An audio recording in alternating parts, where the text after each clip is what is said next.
ጤና ይስጥልን። ምሳሌ ቀጣይ ክፍል። ሞገስ ስህተት እየሰራ ይመስለኛል። ዝናን ለመፍታት እንግዲህ ተቀራርበዋል።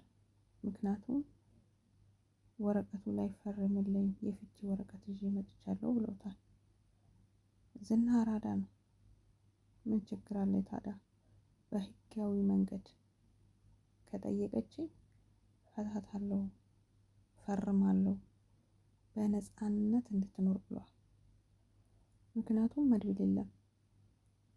በፍርማ ምክንያት ሞገስ እጁን እንዲፈታ። ሞገስ ሞኝ ነው ልበል? ሞገስ አረ ወንድነትን አሳይ። ሞገስ እንደ መድብል ጎበዝ ቢሆን ጀግና ቢሆን እስከ ዛሬ ድረስ ብሩክ ራሱ ይገኝ ነበር። ሞገስ በጣም እየፈራ ነው ከልክ በላይ። ወንድ ደግሞ እንደዚህ ሲፈራ ጥሩ አይደለም። መድብልን ልታግዙ ይገባል። አሁን ምሳሌም ታግታለች። ምሳሌንም ለማስለቀቅ ብሩክም የት እንዳለ ለማግኘት ግዴታ መድብልን ማገዝ ነው። መድብል እንዳለው ከተለቀቀ ዝና ከሄደ ነገሩ ይበላሻል። ምክንያቱም መድብል ብዙ ነገራቸው ስለሚያውቅ ወይንም እንደሚያውቅ ስለሰሙ ምሳሌን እንኳን ቢለቋት ፈልጎ አፈላልጎ መድብልን ሊያጠፉ ይፈልጋሉ።